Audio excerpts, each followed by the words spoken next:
Hello everyone, good morning, नमस्कार, सत श्री अकाल आदाब सभी को। तो क्या हाल चाल है सभी के। तो आज जो आप देख के आए हो कि वीडियो में हम करने जा रहे हैं आईबीपीएस एएफओ के रिगार्डिंग स्ट्रेटेजी। पिछले 5 साल का क्या पैटर्न रहा है, इस बार क्या पैटर्न रह सकता है और हम अपनी तैयारी को कैसे बूस्ट कर सकते हैं। और जो भी बच्चे ये जिनको पता नहीं है आईबीपीएस एएफओ है क्या, तो उनको बता देंगे। जिन्होंने तैयारी कर रखी है, जिनको पता है कि एएफओ में क्या होता है, तो उनको स्ट्रेटेजी बताएंगे कि पेपर को क्रैक कैसे करना है। तो ये जो वीडियो है वो स्टार्टिंग से लेकर लास्ट तक जरूर देखना और बहुत कुछ सीखने को मिलेगा। तो आईबीपीएस एएफओ के बारे में जानते हैं, स्टार्ट करते हैं क्लास। आईबीपीएस एएफओ क्या है ना। तो बैंकिंग अथॉरिटी है जो आईबीपीएस के अंदर अलग अलग बैंक्स आ जाते हैं, गवर्नमेंट बैंक्स हैं जिसके अंदर क्या है वैकेंसी आती है, अलग अलग बैंक से अपनी पोस्ट निकालते हैं, जिसमें एक पीओ होती है, एक एस होती है। एफओ में एक पोस्ट होती है एएफओ की, जिसका नाम है एग्रीकल्चर फील्ड ऑफिसर। बहुत अच्छी पे स्केल है, काफी अच्छा पे स्केल रहता है। तो इसके जो है 3 पड़ाव है, 3 पड़ाव। एक है प्री, मेंस और इंटरव्यू। बच्चे तो यही देख के डर जाते हैं कि ये 3 कैसे होंगे। बिल्कुल थोड़ा सा हार्ड जरूर रहता है। क्यों? क्योंकि प्री में बिल्कुल अलग एक चलेगा पैटर्न, मेंस में अलग चलेगा, इंटरव्यू बिल्कुल अलग हो जाएगा। तो हमें करना क्या है, तो हमें क्या करना है, बस ये वीडियो को ध्यान से देखना है और लास्ट तक देखना है कि कैसे कर सकते हैं। जैसे कि प्री में जो है वो 125 मार्क्स का क्या होता है, प्री होता है, जिसमें 50 मार्क्स की रहती है मैथ्स, 50 के रहते हैं रीजनिंग और 25 के रहते हैं इंग्लिश। अभी बताएंगे पूरी डिटेल में कि प्री को कैसे। अब ये प्री बच्चे है ना, सबसे बड़ी गलती का क्या करते हैं कि प्री पे बहुत ज्यादा ध्यान दे देते हैं। मैं गारंटी करता हूं आज की वीडियो के बाद अगर आप ध्यान से वीडियो देख रहे हो तो 5 टॉपिक इंग्लिश के, 5 टॉपिक मैथ्स के और 5 टॉपिक रीजनिंग के बता दूं और 5 टॉपिक करके चले जाना, पेपर क्लियर होगा, लिख के देता हूं। अब प्री में क्या है, प्री सिर्फ और सिर्फ क्वालिफाइंग नेचर है, क्वालिफाई करना है। इसमें आपको कोई मेडल नहीं मिलने वाला कि आप बहुत ज्यादा नंबर लेके आओगे। ये आपने 25 नंबर वाला भी मेंस में बैठेगा, 50 नंबर वाला भी मेंस में बैठेगा। पिछली कट ऑफ, पिछले साल की कट ऑफ देखना, बहुत कोई ज्यादा कट ऑफ नहीं की, उस पर वीडियो बनाऊंगा, तो हमारे चैनल के साथ जुड़े रहिए। और जो चैनल पे नए हैं तो प्लीज चैनल को सब्सक्राइब करना, और ऐसी वीडियो बहुत ऑन द वे हैं, तो चैनल को सब्सक्राइब करना ना भूलना। अब प्री में सिर्फ क्वालिफाई करना है, क्वालिफाई कैसे करना है वो लास्ट तक देखना, बताते हैं। मेंस क्या है, मेंस होता है 60 मार्क्स का, ठीक है। इसमें क्या था, मैथ, रीजनिंग और इंग्लिश, है ना, एक अलग सब्जेक्ट थे। इसमें 60 मार्क्स की होगी एग्रीकल्चर। एग्रीकल्चर, अब एग्रीकल्चर में सिर्फ और सिर्फ एग्रीकल्चर है और ज्यादा टाइम तो देते नहीं है हमें, ठीक है, टाइम तो बिल्कुल नहीं देते। 1 महीने का गैप होता है, 1 महीने के अंदर ये सोचो कि हाँ भी प्री के बाद मेंस की 1 महीने में तैयारी हो जाएगी, ऐसा नहीं हो सकता। तो मेंस की तैयारी करने का सही टाइम अभी है, प्री की तैयारी का टाइम भी अभी है, तो दोनों चीजें जो है साइमल्टेनियसली चलानी ही पड़ेगी। इंटरव्यू की तैयारी आप 1 महीने बाद कर सकते हैं। अब इंटरव्यू होता है 100 मार्क्स का, इंटरव्यू होता है 100 मार्क्स का। उसमें से जो है जो फाइनल सिलेक्शन, इन दोनों को मिला के क्या होगी, फाइनल सिलेक्शन होगी। ये तो सिर्फ क्वालिफाई था, इसको कोई अब नहीं छेड़ेगा। मेंस में और इंटरव्यू में दोनों को मिलाकर आपको क्या है, क्वालिफाई करना पड़ेगा, आपको मेरिट में आना पड़ेगा। अब मेंस में मान लो आपके 60 में आ रहे हैं 30 मार्क्स, तो आपके मार्क्स लगेंगे 80 में से। 80 में से कितने लगेंगे, 40 मार्क्स लगेंगे, हाफ हो गया ना। तो 40 मार्क्स इसके लगेंगे, सपोज आपके 30 आए तो 60 में से, और ये 100 मार्क्स का था, इसमें लगेंगे 20 में से, ठीक है। अगर आपके 100 में से मान लो आ रहे थे 50, तो 20 में से आपके लगेंगे 10, तो 10 यहां से आगे, 40 यहां से आगे, तो ओवरऑल आपके मार्क्स आएंगे वो आएंगे 50। बट इंटरव्यू के लिए, मेंस में पहुंचने के लिए प्री क्वालिफाई करना जरूरी है, इंटरव्यू पहुंचने के लिए मेंस क्वालिफाई करना जरूरी है, और फाइनल सिलेक्शन के लिए इन दोनों में से मार्क्स अच्छे होने बहुत जरूरी है। बहुत ऐसे बच्चों को जानता हूं, मैं खुद ऐसा हूं, जिसमें मेंस में नंबर बहुत ज्यादा थे, इंटरव्यू नंबर 13 लगे तो वेटिंग में नाम आ गया, और वेटिंग अभी तक तो क्लियर नहीं हुई, ठीक है। तो जो गलतियां हमने करी हैं वो गलतियां आप ना करो, तो उनके लिए ये स्पेशल वीडियो लेके आए हैं। तो प्री की बात करते हैं पहले। प्री में क्या है, प्री में 3 सब्जेक्ट है, जैसे कि मैंने पहले बताया। इंग्लिश, इंग्लिश के क्वेश्चन तो 50 ही हैं, बट इसमें मार्क्स जो है ना वो 25 है, 1/2 मार्क्स होंगे, एक क्वेश्चन के आधा नंबर है, ठीक है। इसकी लैंग्वेज तो इंग्लिश रहने वाली है और 40 मिनट की। और ये ध्यान रखना, इसमें ओवरऑल कट ऑफ, मतलब 125 है ना, 125 में ओवरऑल कट ऑफ भी रहेगी और सेक्शनल कट ऑफ भी रहने वाली है।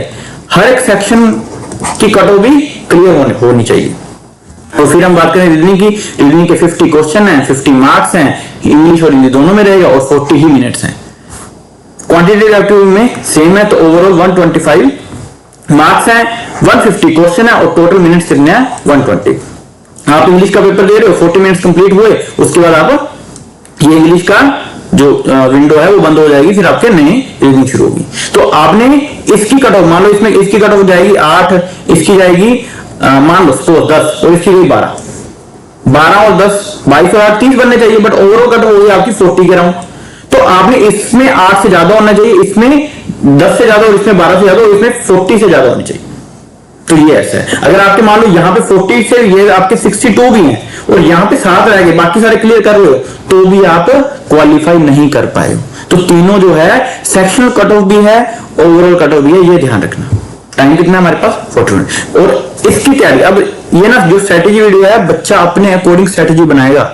आज की वीडियो के बाद किसी इंस्टीट्यूट को फॉलो मत करना कि हाँ कि मैंने ये 1 घंटे ये पढ़ना 2 घंटे, अपने अपना है। किसी का मैथ्स अच्छा है, किसी की रीजनिंग अच्छी है, किसी की इंग्लिश बहुत ज्यादा बुरी है, किसी की इंग्लिश बहुत ज्यादा अच्छी है। तो उस अकॉर्डिंग अपनी स्ट्रेटेजी बनाना। मैं बताऊंगा कि अगर आपका ये सब्जेक्ट वीक है तो कैसे करना है। तो ये तो बात थी पहले प्री की।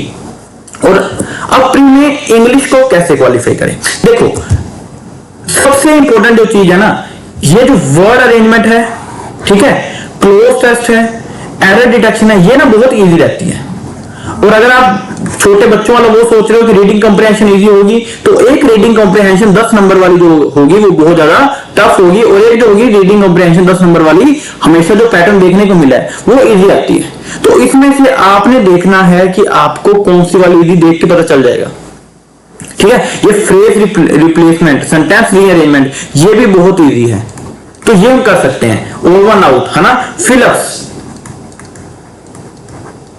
है ना, कनेक्टर्स, ये चीजें बहुत ज्यादा इंपॉर्टेंट है और बहुत इजी होती हैं, ये हम तैयारी कर सकते हैं, ठीक है। ट्राई करेंगे कि बहुत जल्दी आपको इंग्लिश की, मैथ की और रीजनिंग की, तीनों की क्लासेस जो है फ्री ऑफ कॉस्ट, और साथ में मेंस की क्लासेस भी, एएफओ का पूरा बैच जो है आपको फ्री ऑफ कॉस्ट दिया जाए, ताकि आपको किसी इंस्टीट्यूट में जाने की जरूरत ना पड़े, ठीक है। तो चलते हैं नेक्स्ट, मैथ की बात करें, क्वांट की। तो इसमें सबसे इंपॉर्टेंट है डीआई। और अपने पर्सनल एक्सपीरियंस से बता रहा हूं कि मैं सिर्फ यही करके गया हूं और 5 बार एग्जाम दिया है, और 5 में से 5 के 5 टाइम क्या है, प्री क्वालिफाई है। मैथ हमेशा इसकी वजह से क्वालिफाई हुआ है। डीआई, पर डीआई करने से पहले हमें क्या आना चाहिए, परसेंटेज आनी चाहिए, रेशियो आनी चाहिए, प्रॉफिट लॉस आना चाहिए, ये बेसिक जो है मैथ हमें पता होना चाहिए। तो डाटा इंटरप्रिटेशन तभी हम सोल्व कर सकते हैं। इसमें से 5 नंबर की कैलकुलेशन आती है, वो बहुत ज्यादा टफ होती है, उसको हम छोड़ सकते हैं। उसके बाद अगली बात करें तो number series. Number series approximation, quadratic, जिसको हम बोलते हैं सिंप्लीफिकेशन, अप्रोक्सीमेशन, सिंप्लीफिकेशन, ये तीनों ही तुम्हारे क्या है, स्कोरिंग मार्क्स हैं, यहां से स्कोर कर सकते हो। और ये जो है मैं ये बोलूंगा कि अगर आपको नहीं आता, कम आता है, नहीं पता चल रहा, तो ये चीजें आप छोड़ सकते हो। बट ये 2 चीजें मतलब 30 मार्क्स की तो मिनिमम आएंगी 25 to 30। तो ये हमें इतना तो मैंने आज तक कभी नहीं देखा कि 20 से ऊपर, 15 से ऊपर भी कभी कट ऑफ गई हो मैथ्स की, तो ये हमें पार लेके जाएगा। तो हमें करना क्या है, हम ये चीजें छोड़ सकते हैं, क्यों करें। सिर्फ इसमें परसेंटेज, प्रॉफिट लॉस और सिर्फ बेस क्लियर कर लें, जो हमें डाटा इंटरप्रिटेशन में, जो हमें अप्रोक्सीमेशन में काम आने वाले हैं, जो हमें क्वाड्रेटिक इक्वेशन में काम आने वाले, नंबर सीरीज में काम आने वाले, सिर्फ वही करो। बच्चे, तुमने बैंक का एग्जाम पीओ लेवल का नहीं देना, तुमने जस्ट प्री क्वालिफाई करना है। और अगर तुम ये सोचो कि पीओ भी कर लें, एसओ भी कर लें, तो आप मेंस में रहोगे ही रहोगे। तो अपनी स्ट्रेटेजी बनाओ, उस अकॉर्डिंग स्मार्ट वर्क करो, हार्ड वर्क मत करो। अब रीजनिंग की बात करें, रीजनिंग में सबसे पहले जो बच्चा पजल छेड़ लेगा, जिसकी मतलब रीजनिंग बहुत अच्छी है, वो तो कर लेगा। बट अगर सबसे पहले पजल छेड़ लेगा जो 15 से 20 नंबर की आनी है, उसमें एक में भी कंफ्यूज हो गया तो पूरा पेपर खराब हो जाएगा। अब हमें करना क्या है, ये silo, disinteraction, blood relation, inequality, meaningful words, coding decoding, input output, बस हमें ये ही टॉपिक जो है बस यही करने हैं। इसमें मार्क्स दे देंगे कम से कम 25 to 30 मार्क्स ये दे देंगे। बट शर्त यही है, अगर तुम वो पजल तुम्हें करनी तो पड़ेगी, ठीक है, कि अगर कुछ और नहीं आ रहा तो पजल सोल्व हो जाए। बट शर्त यही है कि अगर यही टॉपिक करके जा रहे हो तो तुम्हारे इतने स्ट्रांग होने चाहिए कि कोई तुम्हें चैलेंज ना कर सके। तो ये था रीजनिंग का पोर्शन। आगे चलते हैं मैथ की ओर, ठीक है। अब ये हो गया कि 25 की क्या थी, इंग्लिश थी, 50 की क्या था, क्वांट था, 50 की क्या था, रीजनिंग का। इनकी अलग अलग क्या जाएगी, सेक्शन कट हो जाएगी, फिर ओवरऑल इनकी कट ऑफ जाएगी।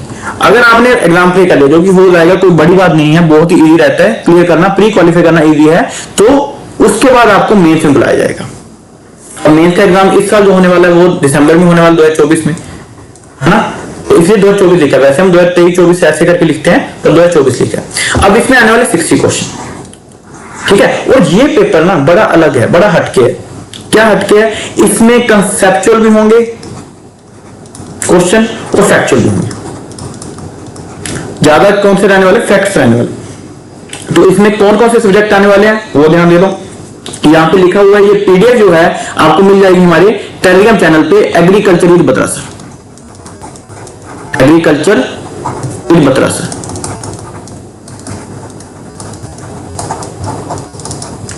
देखो जनरल एग्रीकल्चर, जनरल एग्रीकल्चर में जो कहीं क्वेश्चन नहीं आते, इंपॉर्टेंट डेट्स, इवेंट्स जो जो हुए हैं, ठीक है, हिस्ट्री, ये एएफओ ऐसे क्वेश्चन पूछता है। कौन कौन से इंस्टीट्यूट, हर बार पूछे गए क्वेश्चन है ये। तो ये जनरल एग्रीकल्चर का पार्ट है। कौन सी टर्म किसने दी, ये भी जनरल एग्रीकल्चर का। क्रॉप प्रोडक्शन मतलब ये एग्रोनॉमी का ही पार्ट है,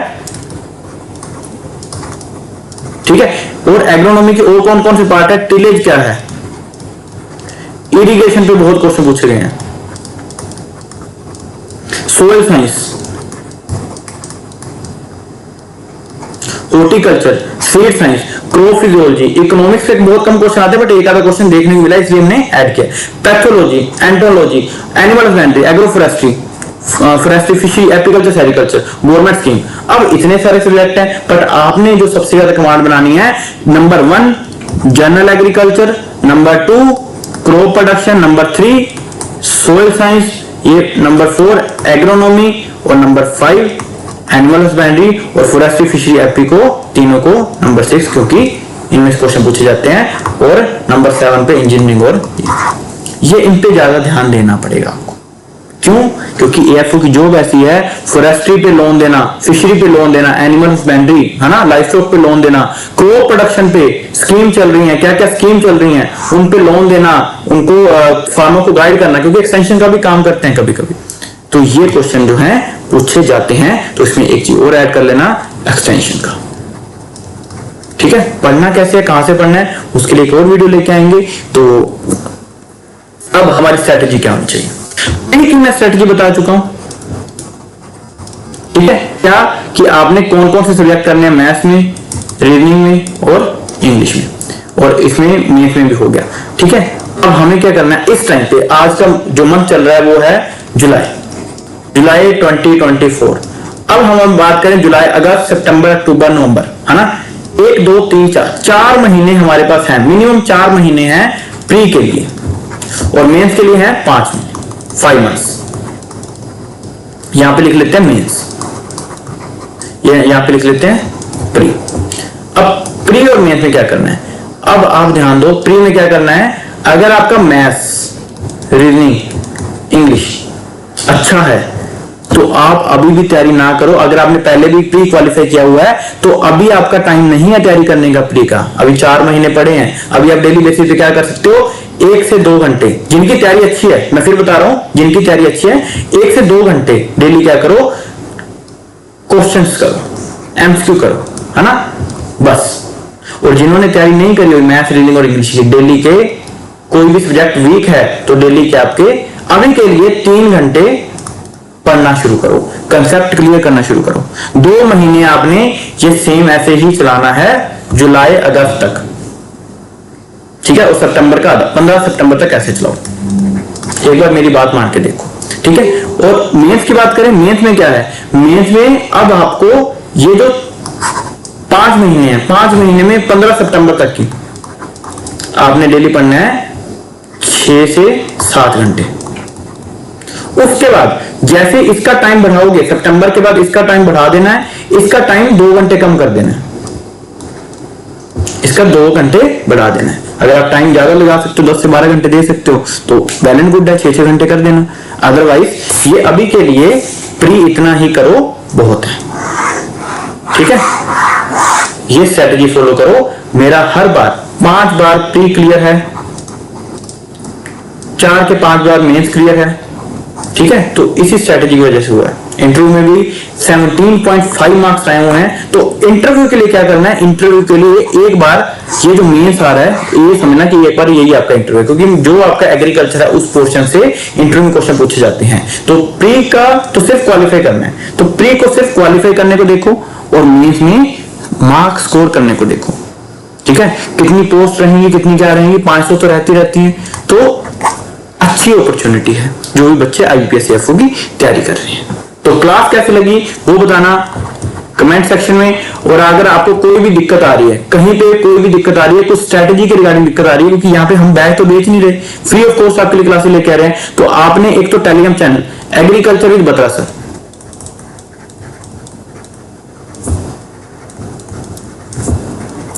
ये जरूर ज्वाइन करना है, ठीक है। और अगर कोई भी डाउट है तो हमें मैसेज कर सकते हैं या कॉल कर सकते हैं 9688100024, ठीक है। और वीडियो को लाइक और शेयर जरूर करके आना अपने दोस्तों, मित्र, बहन, भाई, सहेली, बेली सबका। Thank you so much. और मिलते हैं अगली वीडियो में, नेक्स्ट वीडियो में। तब तक खुदा हाफिज।